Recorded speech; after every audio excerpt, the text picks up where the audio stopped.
नमस्कार, FM news देख रहे हैं आप। आपके साथ मैं हूं हर्ष त्यागी और रुक करेंगे इस वक्त की बड़ी खबर का। मध्य प्रदेश से इस वक्त की सबसे बड़ी खबर, मध्य प्रदेश के गुना में 3 पुलिसकर्मियों की हत्या कर दी गई।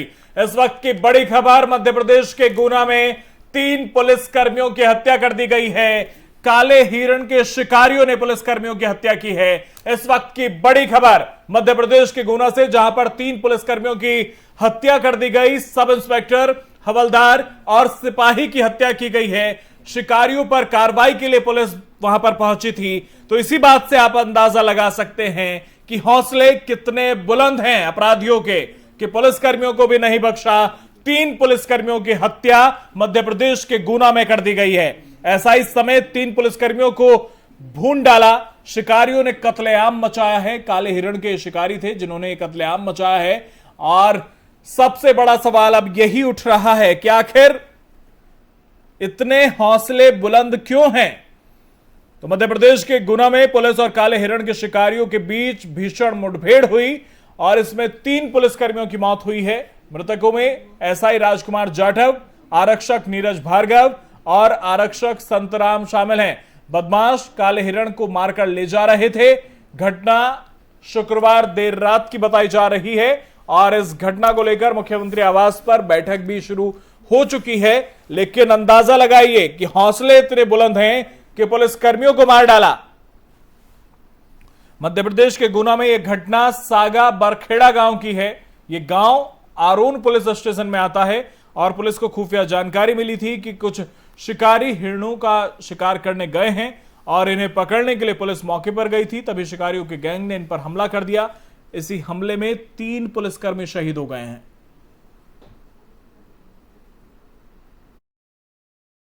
बरामद तस्वीरें काफी भयावह हैं और ये जो दृश्य है वो एनकाउंटर जैसा दिख रहा है। ऐसा लग रहा है कि पुलिसकर्मियों को नजदीक से गोली मारी गई है। घटना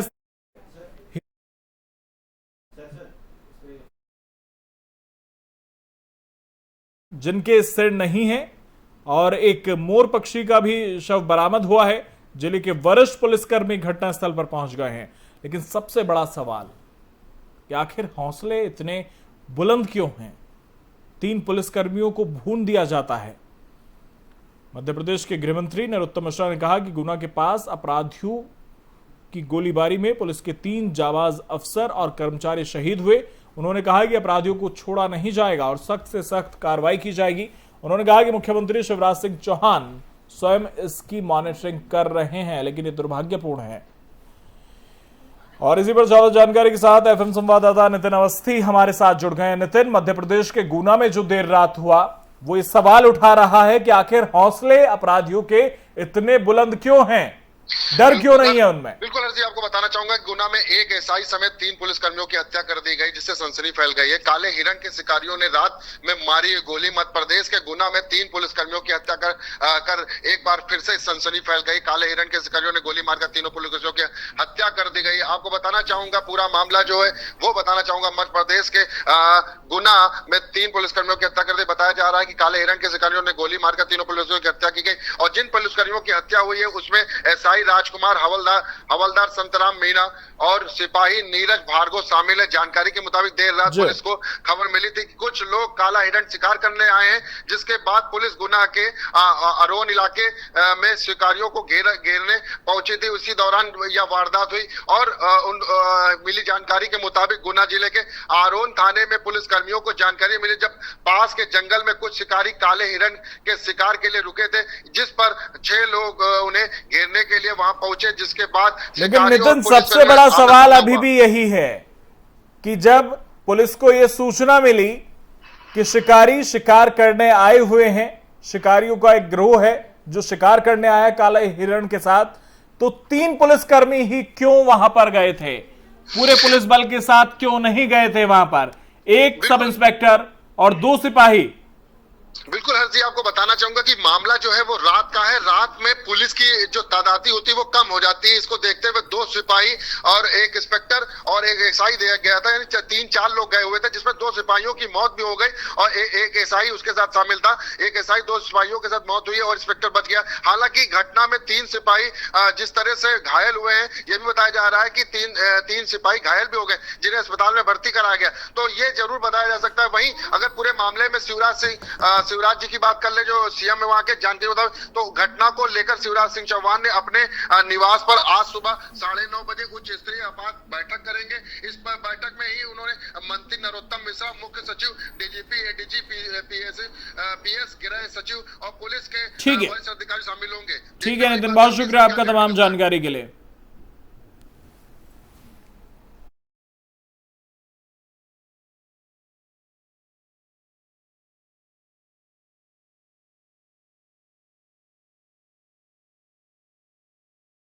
तो रुक करेंगे एक और बड़ी खबर का। दिल्ली के मुंडका में आग का तांडव देखने को मिला। 3 मंजिला इमारत में आग लगने से 27 लोगों की मौत हो गई। आपको बता दें कि इस हादसे में 12 लोग गंभीर रूप से घायल हुए हैं। पूरी इमारत जल चुकी है। 8 घंटे की कड़ी मशक्कत के बाद आग पर काबू पाया गया। एनडीआरएफ की टीम का ऑपरेशन वहां पर लगातार चला और उसके बाद आग पर काबू पाया गया। लेकिन इस हादसे के बाद सवाल फिर से खड़े होने लगे हैं कि आखिर मानकों को दरकिनार कर ये कंपनियां क्यों चल रही हैं। हादसे जब होते हैं तभी पता चलता है कि इस तरह का कुछ बिना मानकों के, बिना एनओसी लिए चल रहा था। उससे पहले पता नहीं चलता जिम्मेदार कौन है।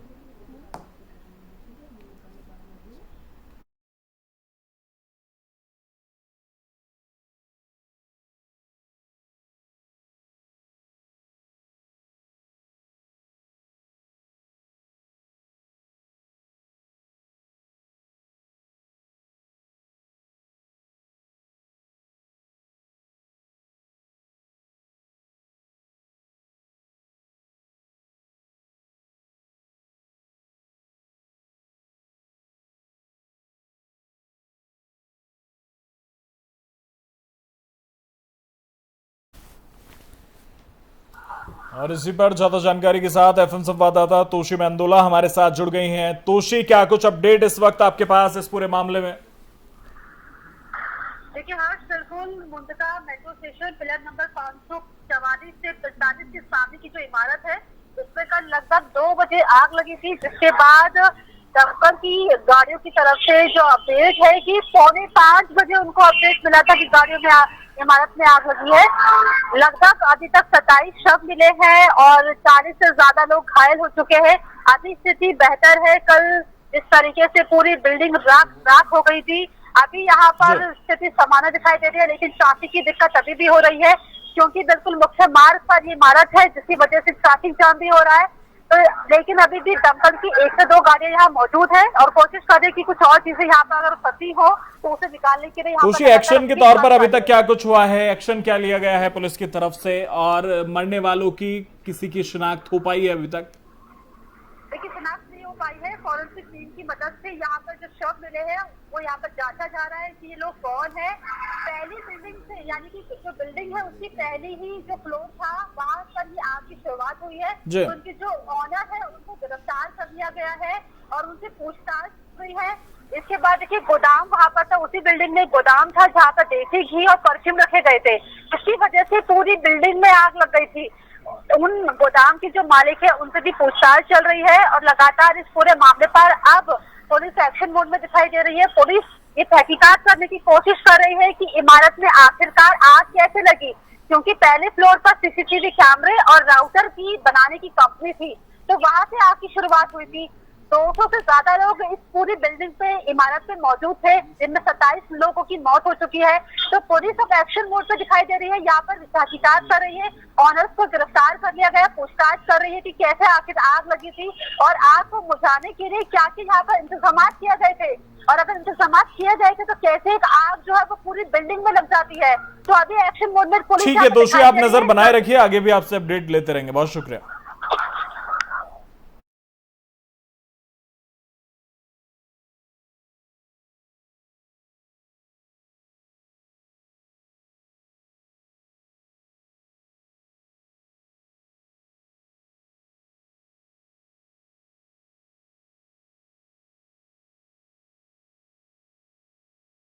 हादसे के बाद प्रधानमंत्री नरेंद्र मोदी ने ट्वीट कर शोक व्यक्त किया।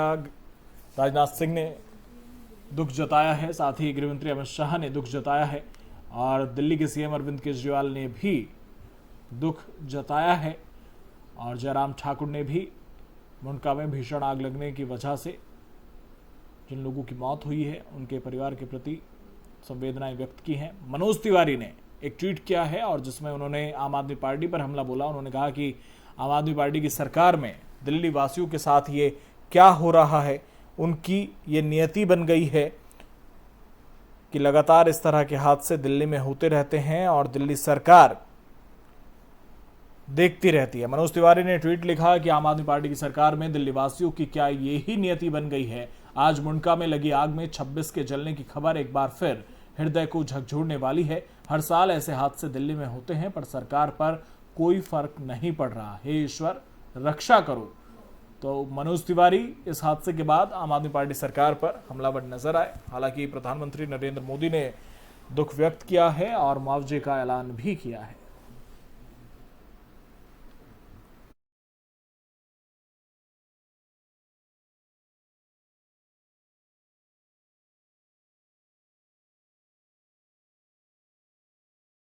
सलमान कौन है यहाँ पर आपके? जी मेरी छोटी मामी है ये। अच्छा, हाँ जी। क्या हुआ ये बताएं, यहाँ जी, क्या काम करती हैं? और जी एक कैमरे डिपार्टमेंट में अभी तक लापता है, इनका कुछ पता नहीं चला है। संजय गांधी में भी दिखवा लिया, ये मिली नहीं है। यहाँ पर भी चेक करवा रहे, अभी तक इनका कुछ सुराग नहीं मिला है कि ये कहाँ है। तो क्या जिस समय वो यहाँ पर आग लगी फैक्ट्री में मौजूद थी? यस, ये सुबह काम पे निकली है, यहीं पे थी। इनके जो साथ वाले हैं वो मिल गए, वो बतला रहे हैं कि यहीं पे थे वो, मगर उनका ही नहीं पता, बाकी सबका पता चल चुका है। जी इनके जो ये काम करती थी इनका नाम मुसर्रत है। हाँ जी। कितनी एज होगी इनकी? जी इनकी एज होगी तकरीबन 35 साल करीब। तो अभी क्या बताया गया आपको, कुछ पता चला? जी अभी तक कुछ नहीं बताया गया है। ये कुछ बॉडी है यहाँ पर, कुछ बॉडी है, उनकी शिनाख्त होने बाकी है। अभी वो देखते हैं, अभी अगर शिनाख्त हो जाती है तो। मैंने की है और एक मेरी है। कितनी बड़ी लड़कियाँ हैं? 21-22 साल की है और बड़ी वाली तो 23-24 की है। 3 लड़कियाँ? 3 लड़कियाँ है मेरी और एक उससे छोटी 18-19 साल की है। तो कुछ पता नहीं लग पाया उनका कहाँ है वो? कहीं पता नहीं चला। तो जो लोग घायल है संजय गांधी में भेजे, आपने पता करा संजय गांधी में? 4 लंगू लड़का के दोस्त घूम रहे हैं सारे हॉस्पिटल में, लेकिन अभी तक पता नहीं चला। मधु नाम है और प्रीति नाम है और पूनम। 3 लड़कियाँ हैं। कब से काम कर रही हैं? 1 साल से हो गई काम करते करते। मुबारकपुर में। मेरा नाम मोहम्मद। राजधानी दिल्ली के में शुक्रवार को दिल्ली के मुंडका इलाके में शाम करीब 4:45 बजे आग लगने की सूचना से हड़कंप मच गया। जी हाँ, मुंडका इलाके के एक फैक्ट्री में जहां सीसीटीवी कैमरे का काम हुआ करता था, वहां पर अचानक आग लगी, जिसके बाद वहां पे हड़कंप मच गया। मेरे पीछे की तस्वीरें आप देख सकते हैं, ये वही तस्वीरें हैं।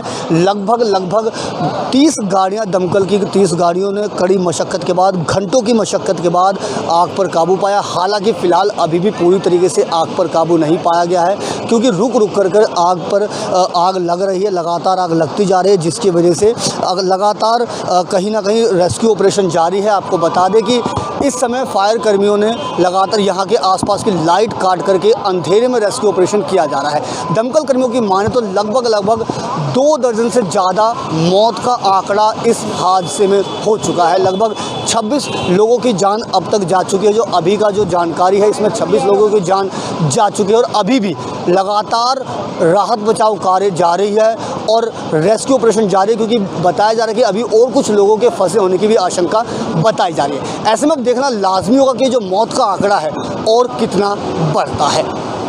दिल्ली से अपने सहयोगी दीपक ठाकुर के साथ अजीत कुमार, FM न्यूज़, राजधानी।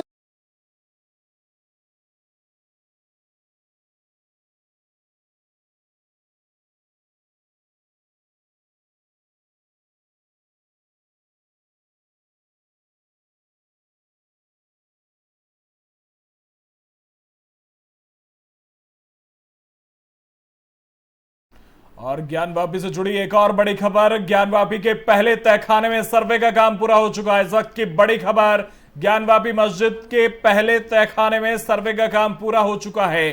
दूसरे तहखाने को खोला जा रहा है और 2 तहखानों की चाबियां मिल गई हैं। शांतिपूर्ण तरीके से सर्वे का काम चल रहा है। ज्ञानवापी परिसर में वीडियोग्राफी हो रही है। सर्वे टीम में करीब 46 लोग शामिल हैं और सुबह 8 बजे से यह सर्वे का काम शुरू हुआ। एडवोकेट कमिश्नर अजय मिश्र और वादी प्रतिवादी पक्ष के 46 से 52 लोग तकरीबन बताए जा रहे हैं जो परिसर के अंदर गए हैं। सर्वे टीम में सभी के मोबाइल बाहर जमा करा दिए गए। प्रशासन ने ज्ञानवापी परिसर के चारों तरफ 500 मीटर तक पब्लिक की एंट्री बंद कर दी है। 1 किलोमीटर के दायरे में 1500 से ज्यादा पुलिस पीएसी के जवान तैनात हैं। सालों से बंद तहखानों में सर्वे करना था, इसलिए टीम बैटरी लाइट लेकर गई है। इसके अलावा ताला तोड़ने वाले, सपेरे और सफाई कर्मियों को भी बुलाया गया है। सर्वे दोपहर 12 बजे तक चलेगा। तो अभी तक टीम ने एक तहखाने का सर्वे कर लिया है, वीडियोग्राफी कर ली है। उसमें अंदर क्या मिला है अभी तक इस बारे में कोई जानकारी सामने नहीं आ रही है। टीम ने सबसे पहले ग्राउंड फ्लोर पर ग्रिल के पास वीडियोग्राफी की। परिसर की वीडियोग्राफी के लिए विशेष कैमरा और लाइट की व्यवस्था की गई है। सुबह 8 बजे के करीब गेट नंबर 4 से ज्ञानवापी परिसर में टीम ने एंट्री की। तहखाने में बिजली व्यवस्था नहीं है, इसके लिए टीम बैटरी लाइट लेकर गई है। सुरक्षा को देखते हुए आसपास के घरों की छतों पर रूफटॉप फोर्स तैनात की गई है।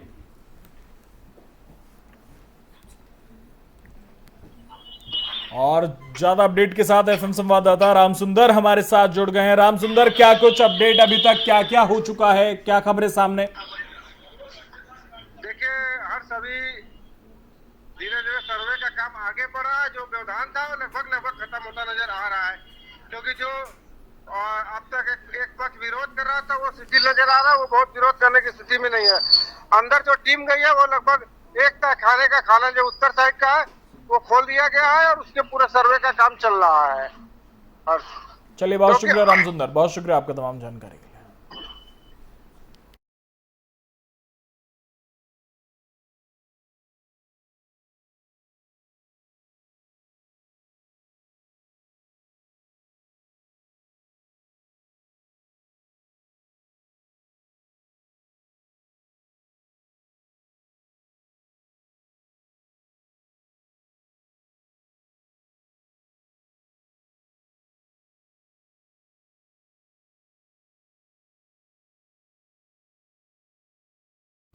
और कांग्रेस पार्टी के चिंतन शिविर का आज दूसरा दिन है। बड़ी खबर से आपको अपडेट करा रहे हैं। कांग्रेस पार्टी के चिंतन शिविर का आज दूसरा दिन। दूसरे दिन आंतरिक चर्चाओं का दौर जारी रहेगा। आज पी चिदम्बरम, भूपेंद्र हुड्डा और सलमान खुर्शीद प्रेस कॉन्फ्रेंस करेंगे।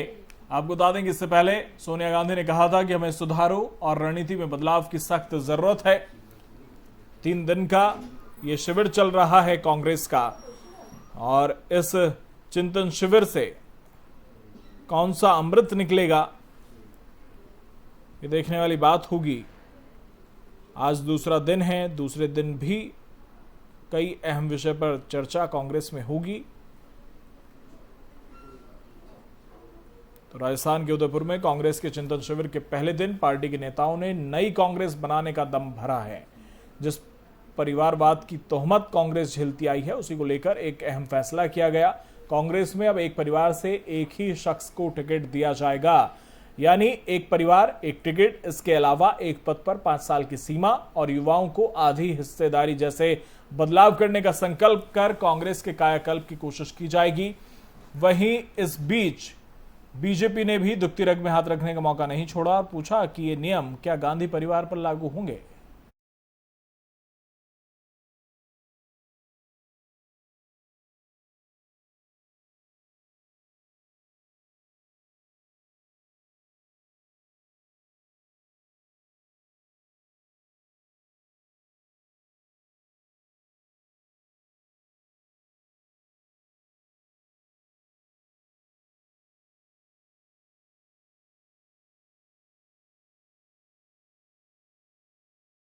इसमें बदलाव और राजनीतिक मामले पर बने पैनल ने एक सिफारिश की थी जिसमें एक परिवार से एक टिकट के फॉर्मूले की बात की गई थी, जिसे अब कह दिया गया है कि एक परिवार को एक ही टिकट दिया जाएगा और उसे ही टिकट दिया जाएगा जिसने 5 साल पार्टी के लिए काम किया हो। साथ ही नए आने वाले नेताओं को टिकट नहीं मिलेगा।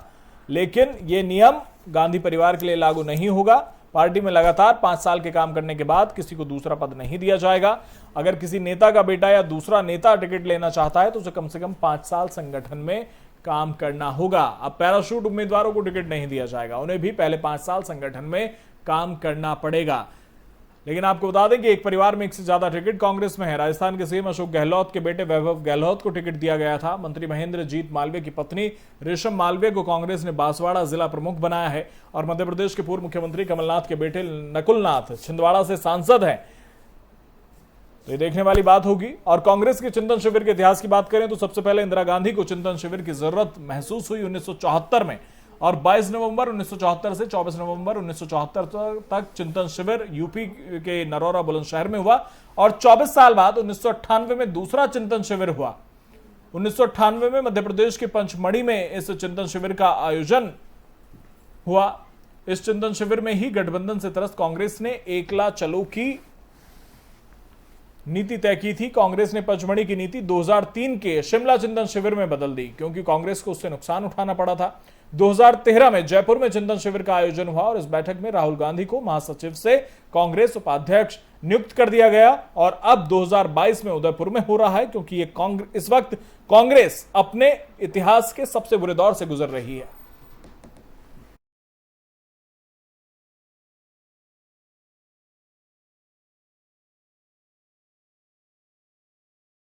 ज्यादा जानकारी के साथ एफएम संवाददाता तोशी मेंदोला हमारे साथ जुड़ गए हैं। तोशी, चिंतन शिविर चल रहा है और आज दूसरा दिन है। दूसरे दिन क्या कुछ खास रहने वाला है चिंतन शिविर में?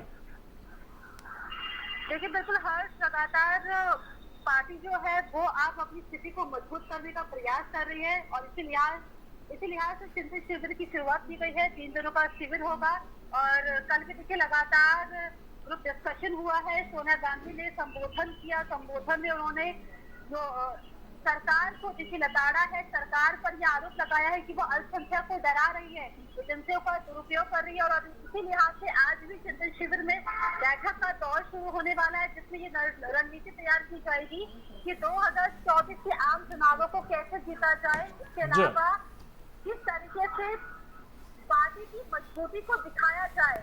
और देखिए अगर हम कल की बात करते हैं तो परिवारवाद के आरोपों का सामना कर रही कांग्रेस ने अभी साफ कह दिया है कि एक परिवार एक टिकट की व्यवस्था की जाएगी। अगर आप 5 साल से पार्टी से जुड़े हुए हो तो आपके परिवार के दूसरे सदस्य को तभी टिकट दी जाएगी। अगर आप दोबारा से वो सदस्य 5 साल पार्टी को समय देगा, पार्टी के साथ काम करेगा, यानी कि अब मजबूती दिखाने का समय आ चुका है। इसी लिहाज से आज भी ग्रुप डिस्कशन होगा। ठीक है दोस्तों, तमाम बड़े चेहरे यहाँ पर मौजूद रहेंगे। ठीक है, बहुत शुक्रिया आपका तमाम जानकारी के लिए।